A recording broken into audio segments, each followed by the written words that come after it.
কারণ সন্দেশখালীর মানুষ জেনে গেছে যে দিদিমণির জানের জান সন্দেশখালীর শাহজাহান, জনতা আজ উঠেছে ক্ষেপে, বেঘরে যাবে তাহার প্রাণ। 500 টাকার 1000 টাকা যদি নিতে চান, গভীর রাতে দরজা ভেঙে টেনে আনবে শাহজাহান। কি বলে টেনে আনে? দেখতে ভালো, কম বয়সী, যদি হয় মাল খাসা, টেনে আনে উত্তম শিবু, ভোগ করে বেতাজ বাদশা। তো এই যে ঘটনাগুলো সন্দেশখালীর বুকে তৈরি হয়েছিল সন্দেশ থেকে। স্যার, আজকের এই জনসমুদ্র থেকে আপনাকে কতটা ভালো লাগছে এখানে এসে?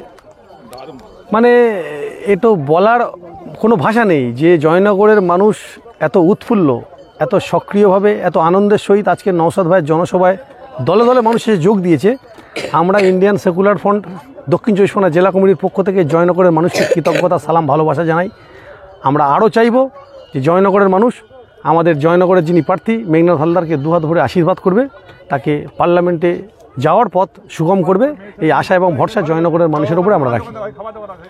সন্দেশখালীর ভূখণ্ডে কিছু কিছু নেতা তারা বলছে এখন যে তোরা লোকসভায় ভোট টিএমসি দিয়ে মানে পঞ্চায়েত নির্বাচনে আইএসএফ করবি, এমনটা শোনা যাচ্ছে। মানে মানুষকে বাধা দিতে পারছে না সন্দেশখালীতে, কিন্তু নেতারা এমনটা জানাচ্ছে যে এই লোকসভা ভোটে টিএমসি খামে ফেলে এবং পঞ্চায়েত নির্বাচনে আইএসএফে ভোট দিতে হবে, এমনটা তারা দাবি করছে এবং সাধারণ মানুষকে বোঝাচ্ছে। এই বিষয়ে কী বলবেন আপনি? আর সন্দেশখালী যা আন্দোলনের রাস্তা দেখিয়েছে, সন্দেশখালীর মানুষকে আর ভুল বুঝিয়ে রাখা যাবে না। কারণ সন্দেশখালীর মানুষ জেনে গেছে যে দিদিমণির জানের জান সন্দেশখালীর শাহজাহান, জনতা আজ উঠেছে ক্ষেপে, বেঘরে যাবে তাহার প্রাণ। 500 টাকার 1000 টাকা যদি নিতে চান, গভীর রাতে দরজা ভেঙে টেনে আনবে শাহজাহান। কি বলে টেনে আনে? দেখতে ভালো, কম বয়সী, যদি হয় মাল খাসা, টেনে আনে উত্তম শিবু, ভোগ করে বেতাজ বাদশা। তো এই যে ঘটনাগুলো সন্দেশখালীর বুকে তৈরি হয়েছিল, সন্দেশখালীর মা বোন, আমজনতা, সাধারণ পাবলিক যেভাবে ক্ষেপে উঠেছে, তাদেরকে আর এই শাসক তৃণমূল সরকার এবং তার দোসর বিজেপি তারা আর বুঝিয়ে রাখতে পারবে না। টোটাল মানুষ আইএসএফের ঝান্ডাতলায় ভিড় করেছে নওশাদ ভাইয়ের হাত মজবুত করার জন্য। আমাদের সন্দেশখালীতে যিনি আইএসএফের প্রার্থী আছে তার পক্ষে ভোট দেবেন এবং তাকে জয়যুক্ত করে পার্লামেন্টে পাঠাবেন। এটা আমরা আশা এবং ভরসা রাখতে পারি সন্দেশখালী মানুষের প্রতি। আচ্ছা, আরেকটা বিষয়, সোশ্যাল মিডিয়ায় বিভিন্ন ভিডিওয় কমেন্ট দেখা যাচ্ছে অফলাইনে অনলাইনে যে নওশাদ সিদ্দিকী ডায়মন্ড হারবারে কেন পালিয়েছে, ভয়ে পালিয়েছে না অভিষেকের কাছে টাকা খেয়েছে, এমনটা বিভিন্ন মত তারা প্রকাশ করছে। এই বিষয়ে কিছু বলবেন আপনি? এখন ব্যাপারটা শুনুন, নিন্দুকেরা তাদের ভাষা তারা সেইভাবে বলবে। ডায়মন্ড হারবারটা একটা গৌরবময় অধ্যায় ছিল। তো আমরা 11-12 বছরে সেই ডায়মন্ড হারবারে সেই গৌরবময় অধ্যায়টা আমরা দেখলাম কলঙ্কিতময় অধ্যায় পরিণত হয়েছে বর্তমানে। তো যারা বলছিল নওশাদ ভাই যখন ভোটে দাঁড়ায় বলছিল, ওই সেই লোকগুলোই বলছিল নওশাদ ভাই বিজেপির কাছ থেকে টাকা নিয়ে লড়ছে। যেই নওশাদ ভাই দাঁড়ালো না, তখন সেই লোকগুলো আবার বলছে এরা তৃণমূলের কাছে বিক্রি হয়েছে। আসলে ব্যাপারটা কিছু নয়। নওশাদ সিদ্দিকীর চিন্তাভাবনা, তার আদর্শ, তার নৈতিকতা, তার চলনশীলতা, তার গ্রহণযোগ্যতা যেভাবে মানুষের মধ্যে ছড়িয়ে গেছে, তারা দিশেহারা হয়ে গিয়ে কী বলবে ভেবে উঠতে পারছে না। তারা লক্ষ্যভ্রষ্ট হয়েছে, দিকভ্রষ্ট হয়েছে, তাই পাগলের প্রলাপ বকছে। তো ন্যাচারালি ইন্ডিয়ান সেকুলার ফ্রন্ট সেটা একটা রাজনৈতিক দল, দলের আদর্শ আছে, দলের নীতি নির্ধারণ কমিটি আছে, দলের সিস্টেম আছে। তো তৃণমূলের মতো তো একটা পিসি ভাইপের কোম্পানি না যে 2 লাখ টাকা দিলে টিকিট পাবে, 2 কোটি টাকা দিলে টিকিট পাবে। আমাদের দলের একটা সিস্টেম আছে, সেই সিস্টেমে দল প্রার্থী করেনি, ভালো মন্দ বুঝেছে, তাই নওশাদ ভাই দাঁড়ায়নি। আর নওশাদ ভাই দাঁড়ায়নি তার মূল কারণ, নওশাদ ভাই হচ্ছে আমার দলের মূল ক্যাম্পেনার। যদি নওশাদ ভাইকে আমরা ডায়মন্ড হারবার আটকে রাখতে পারতাম, তাহলে আজকের এই জয়নগরের মানুষ নওশাদ ভাইয়ের মুখটা দেখতে পেত না। তাই আমরা ঠিক করেছিলাম দলের পক্ষ থেকে নওশাদ ভাইকে সারা রাজ্যে প্রচার করাবো, যেখান থেকে আইএসএফের ভোট নওশাদ ভাইয়ের হাত মজবুত করার জন্য সাধারণ মানুষ আইএসএফের ঝান্ডাতলায় ভিড় করবে। সেই জন্য নওশাদ ভাইকে আমরা না দাঁড় করিয়ে সারা রাজ্যে তার প্রভাব বিস্তার করেছি।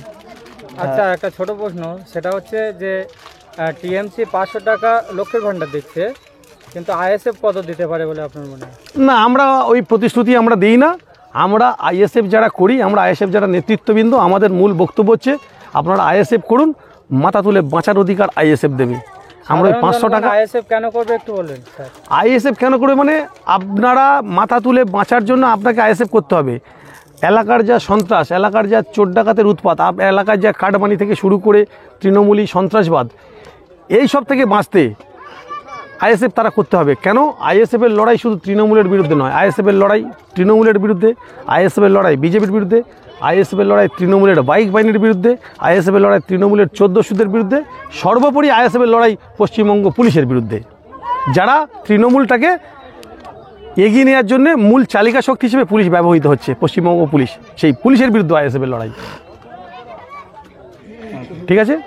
অ্যাজ এ আইনজীবী ডায়মন্ড হারবার ডিস্ট্রিক্ট কোর্ট, আমি দক্ষিণ 24 পরগনা জেলার ইন্ডিয়ান সেকুলার ফ্রন্টের সহসভাপতি। আমরা সবাই আইএসএফের লড়াকু সৈনিক। একসঙ্গে আমরা আইএসএফকে এই পশ্চিমবঙ্গে প্রতিষ্ঠা করতে চাই। কেন? আজ পশ্চিমবঙ্গের যা অবস্থা, আমরা বিশ্বের বৃহত্তম গণতান্ত্রিক নাগরিক, এটা আমাদের বলার আর কোনো জায়গা নেই।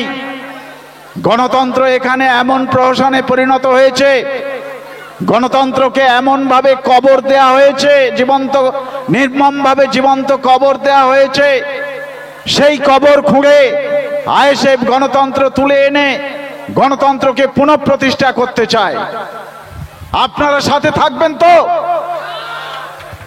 আমরা সবাই মিলে আমাদের প্রথম এবং প্রধান লক্ষ্য পশ্চিমবঙ্গে গণতন্ত্রকে আমাদের প্রতিষ্ঠা করতে হবে। ইন্ডিয়ান সেকুলার ফ্রন্টের পক্ষ থেকে যে আপনারা উপস্থিত হয়ে রাজ্য সরকার, কেন্দ্র সরকারকে এই বার্তা দিচ্ছেন যে শুধু বিভাজনের রাজনীতি করে আমাদের ভোটকে নেওয়া যাবে না, 1200 টাকা দিয়ে আমাদের ভোটকে নেওয়া যাবে না, আমাদের প্রকৃত উন্নয়ন করতে হবে, নাহলে আপনারা আমাদের ভোট পাবেন না। তাই তো নাকি মায়েরা?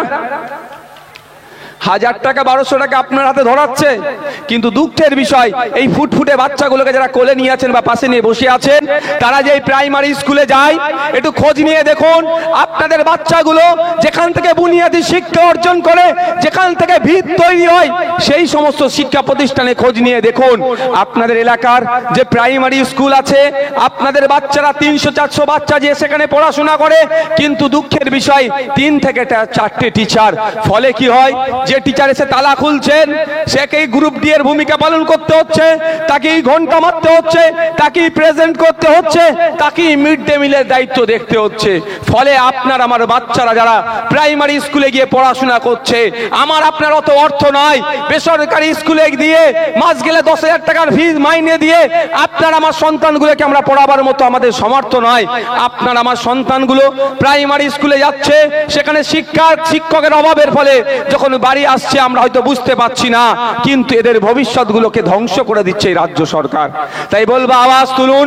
500,000 পরে হবে, আগে প্রাইমারি স্কুলগুলোতে টিচার দিতে হবে, শিক্ষক দিতে হবে, ডাস্টার দিতে হবে, টেবিল দিতে হবে, এবং আমি আওয়াজ তুলেছি কম্পিউটারও দিতে হবে। প্রাইমারি স্কুল থেকে আওয়াজটা মায়েদেরকেও তুলতে হবে। কি মায়েরা উঠবে তো নাকি? আপনাদের ছেলেরা গরিব মানুষ, প্রাইমারি স্কুলে গিয়ে কম্পিউটার পাচ্ছে না। আর প্রতিমা মণ্ডল মহাশয়ার, যিনি এমপি মহাশয়া, বিদায়ী এমপি, তার তো টাকার অভাব নাই। তার ছেলে, তার পুতা, তার মেয়ের ছেলে, তার ছেলের ছেলে, তার আত্মীয় স্বজনের ছেলে মেয়েগুলো সব বেসরকারি স্কুলে গিয়ে পড়াশোনা করছে। তারা ক্লাস 1-2 থেকেই তারা কম্পিউটার এডুকেশন